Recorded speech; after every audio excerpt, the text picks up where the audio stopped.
Le Da Fresh Morning, c'est 104.5 tonnes de bonne humeur. Tous les matins sur Urban FM. Vous êtes sur les 104.5 Urban FM, la station Urban avec Mosley, la politique, ça bouge là. Oui, ça bouge beaucoup, Bonjour tout le monde. Est-ce qu'on avait dit qu'on suspend d'abord les activités politiques?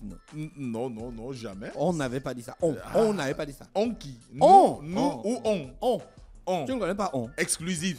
Non, pas Le on extérieur. Oui, il est extérieur, il n'est pas inclusif. D'accord. Non, il n'a jamais été question de pouvoir arriver à cette phase, mais ce qui est sûr, c'est qu'il y a eu quand même, on va dire, un ralentissement des activités politiques lorsqu'il s'est agi de l'avènement du CTRI au pouvoir, donc notamment de l'arrivée du général de brigade Brice Clotaire Oligui-Nguema à la tête du pays.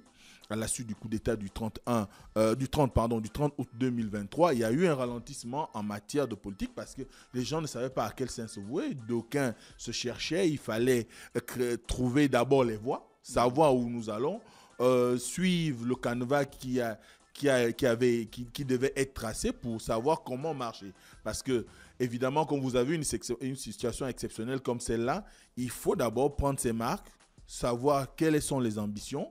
Et par rapport aux ambitions dévoilées ou non communiquées, vous pouvez commencer peut-être à réfléchir sur le moyen de pouvoir vous repositionner. Parce qu'en politique, c'est une question de repositionnement.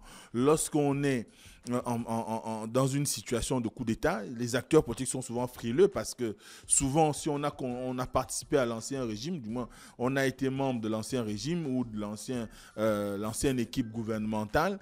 Non, en réalité, le système, c'est un tout. Parce que les gens ont souvent cette mauvaise habitude au Gabon de prendre le système comme étant une question du parti au pouvoir. Le système, c'est l'ensemble des acteurs qui sont dans le mouvement politique de façon officielle. Que on soit de la majorité ou de l'opposition, qu'on soit même de la société civile ou simplement gabonais lambda. On est dans un système n'est pas fait seulement d'un côté. C'est les deux côtés ou les trois côtés ou les 20 côtés, autant de sensibilités que vous avez, ce sont eux qui forment le système. Maintenant, il y a un régime. Vous pouvez avoir un régime, par exemple, qui a été celui du Parti démocratique gabonais, qui a fait près de 56 ans à la tête du pays et qui a été sorti du pouvoir le 30 août. Donc, dès cet instant, on était vraiment dans cette ambiance où il fallait chercher, comme on dit chez nos voisins camerounais, il fallait chercher la route. On va où? Vers quoi nous conduit-on? Et à partir de là, on se donnait une façon de se mouvoir dans cet environnement nouveau. Et je crois que c'est ce qui fait qu'aujourd'hui, on a comme l'impression qu'il y a un réveil au niveau des acteurs politiques. Non, ce n'est pas un réveil en réalité, c'est un repositionnement. Parce qu'ils ont compris maintenant où nous amène le CTRI, quelles sont les ambitions du CTRI et comment le CTRI entend dérouler la vie nationale, pas seulement politique, aussi bien sur le plan économique que social et culturel, durant les 2 ans qui ont été présentés par rapport au temps de la transition. Donc c'est ça, mais il n'y a jamais eu de déclaration officielle de la part des nouveaux chefs, du moins des nouveaux dirigeants pour dire on arrête toute activité politique. Par contre, ce qui a été dit, c'est qu'il n'y a plus d'opposition, il n'y a plus de majorité. Et à partir de là, ça sous-entend que nous ne sommes plus dans un système où il y a forcément un clivage. L'ambition des uns et des autres, d'ailleurs, c'est ce que les politiques aujourd'hui savent désormais faire, c'est de pouvoir se déclarer en faveur de la réussite de la transition et en soutien du CTRI. D'accord, ok. Donc ce matin, on a un invité, on a M. Till Veondo.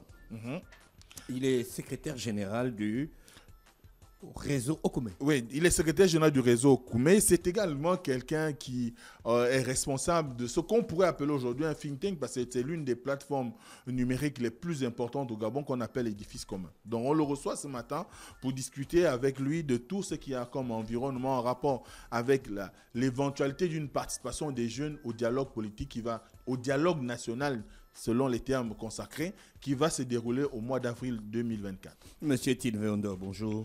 Bonjour, Da Fresh. Merci d'avoir accepté notre invitation. Pouvez-vous nous parler rapidement, en quelques mots, du réseau Okume? Bon, c'est un peu compliqué maintenant, hein, puisque je pense que vous connaissez l'histoire du réseau Okume, qui est une association de jeunes cadres d'administration publique et privée qui se veut être une caisse de résonance liée aux problèmes de la jeunesse auprès des hautes autorités du pays. Sauf que le réseau Okume n'est pas dans une configuration de visibilité. C'est surtout des propositions qu'elle fait de ça et là aux autorités du pays pour assurer le développement de la jeunesse sur le plan global. Voilà. Alors aujourd'hui, vous êtes ici pour parler du dialogue. Déjà, depuis le 30 août, quelle observation faites-vous de la vie aussi bien politique que sociale dans notre pays, depuis l'arrivée du CTRI? Il faut d'abord dire que, comme vous avez essayé de le développer tout à l'heure, ne voyons pas le coup d'État du 30 août comme étant une occasion de repositionnement de tout un chacun. Voyons le coup d'État du 30 août comme une opportunité de reconfigurer les institutions politiques, économiques et sociales du pays. Parce que c'est une phase où on stoppe tout. On demande aux Gabonais de réfléchir à nouveau avec un caractère inclusif pour reconstruire la République gabonaise. C'est une opportunité de reconstruction. Et cette opportunité de reconstruction-là a permis au président du CTRI d'intégrer dans le processus toutes les forces vives de la nation, politique, économique, etc., etc. C'est pourquoi vous avez vu l'ensemble de la composition des chambres du Parlement et même dans d'autres institutions où vous avez vu les opposants, les activistes, etc., les artistes intégrer ces institutions-là afin d'amener non pas les clivages politiques à s'exprimer, mais amener le cœur du Gabonais à s'intégrer dans le processus de prise de décision. Ce processus créé, cette opportunité créée, va connaître son aboutissement le mois prochain, qui est le mois d'avril, où toutes les forces vives de la nation vont, en principe, se réunir pour réfléchir sur la construction de la troisième République gabonaise.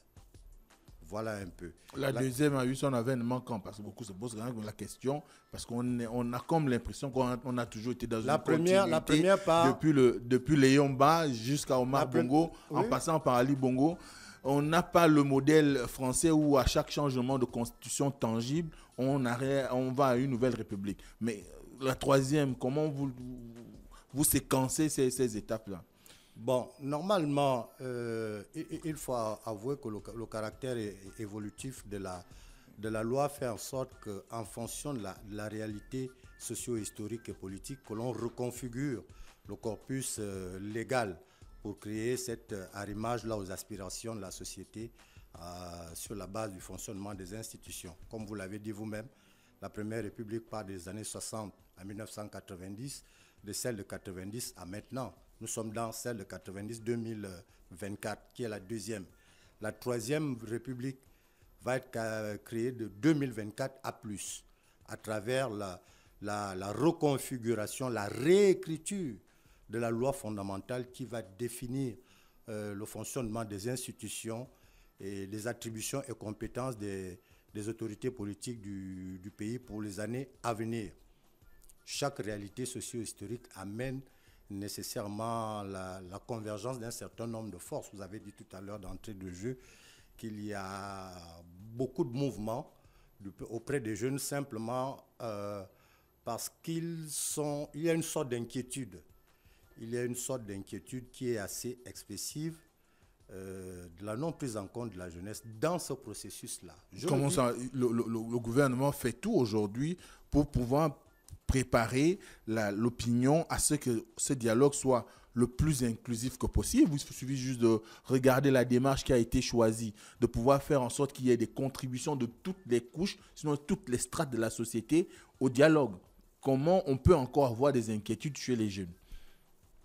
Bon, les contributions que le gouvernement a demandé, malheureusement, sont organisées dans un format que l'on pourrait appeler brainstorming. Ça veut dire que c'est une pluie d'idées, de visions que beaucoup rassemblent sans pour autant créer les schémas sur lesquels les séquences ou les segments de la société vont intervenir. Ça veut dire quoi? La société gabonaise a plusieurs mots. Qu'est-ce que tu proposes pour que l'on change? Vous allez arriver à voir 1001 propositions qui convergent dans un ou deux secteurs. Il n'y a pas eu, comme Geoffroy l'a dit il y a quelques jours, des thèmes. Vous parlez de Geoffroy Fomboula, le quatrième vice-président, quatrième vice-président de l'Assemblée de la Transition. Il n'y a pas eu un critérium, sinon une feuille de route pour savoir comment, dans quel sillage, organiser les propositions. Les gens se sont exprimés, c'est déjà une bonne chose, parce que le plus souvent, l'inventivité de l'être humain vient dans cette créativité individuelle qui peut être un moyen d'expression où vous pouvez apporter des plus-values en un temps relativement court.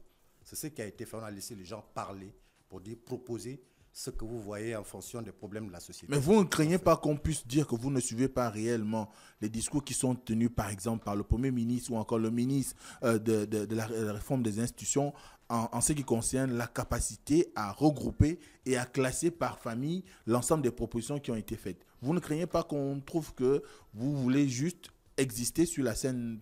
Pas du tout. Pas du tout. Il est nécessaire que lorsque l'on fait cette collecte de données, là, j'entends par donner les propositions, il y a un tri qui va se faire. Ce tri-là va faire en sorte que l'on regroupe toutes les propositions qui ont un sens, qui touchent un secteur à un autre. Mais là, dans ces propositions, dans ce chemin, est-ce que vous avez eu un descriptif sur le type de proposition à faire? Non, vous ne l'avez pas eu. Donc, ça veut dire que vous pouvez dire, bon, laissez le pangolin vivre 100 ans, par exemple, et quelqu'un va vous le proposer. Chacun peut le dire. Il n'y a pas une canalisation réelle, une organisation, un cadrage sur le type de proposition à faire. C'est ce qui fait en sorte qu'aujourd'hui, tous vont converger dans un ou deux problèmes à régler.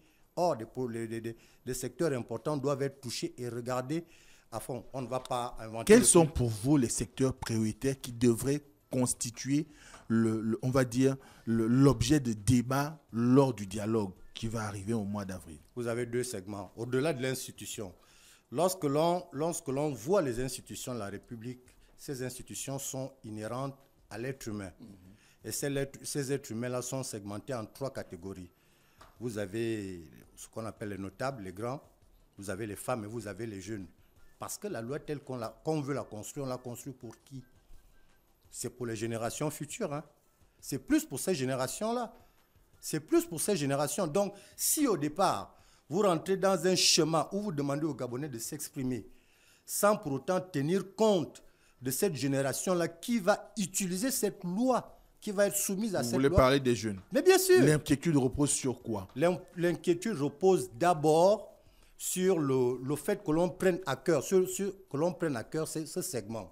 La conscience que l'on a aujourd'hui est que, telles que les choses vont être faites, ayant le spectre des années 90, ayant le spectre du dialogue politique d'Angondje, il sera simplement question de revoir les institutions qui ont une incidence politique, arriver par la suite à se partager les postes et le reste, on n'en parle pas, essentiellement.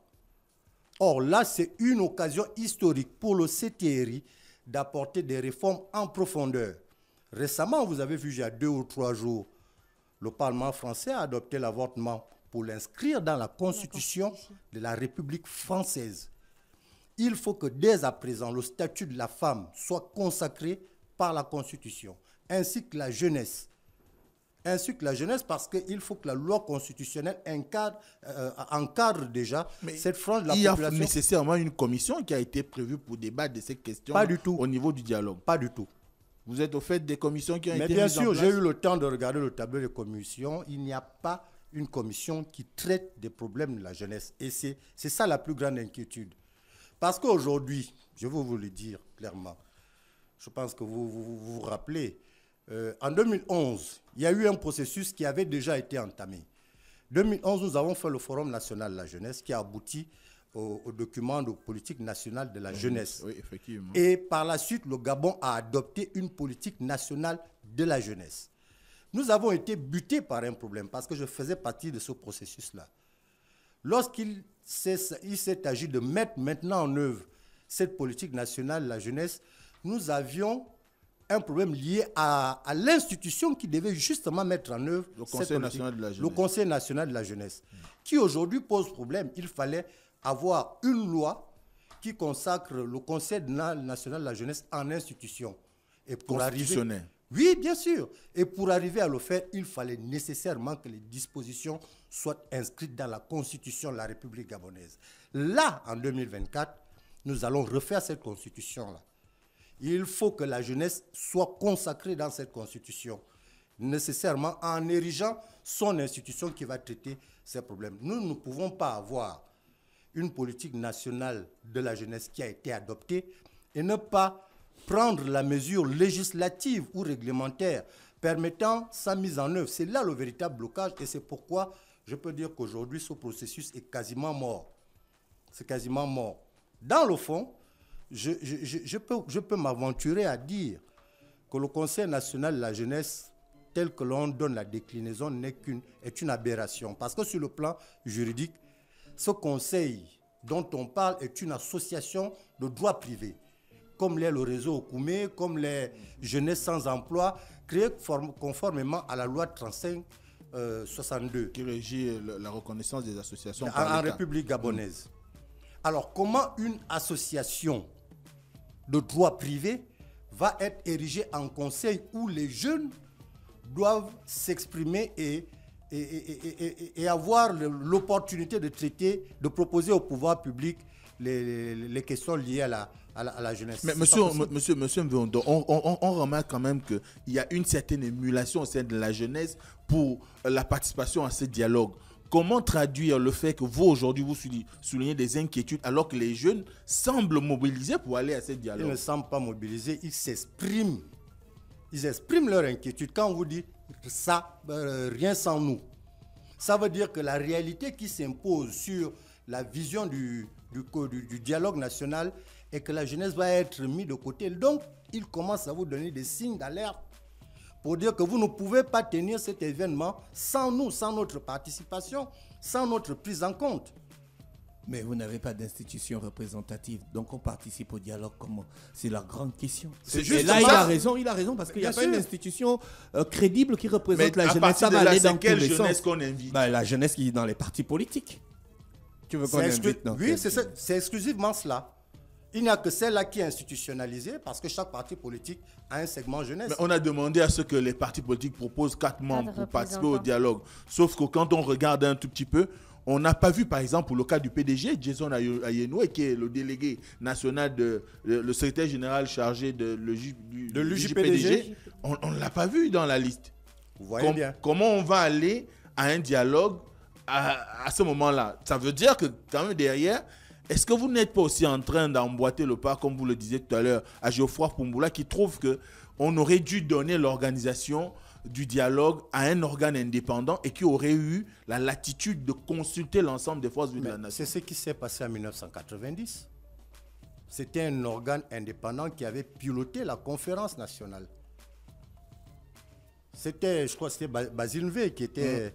Mais cette année, ce sera quand même oui, Monseigneur Ibabaz. Mais oui, quel a été le mot de désignation? Qui est au cœur de la désignation de cela? C'est pourquoi c'est inquiétant.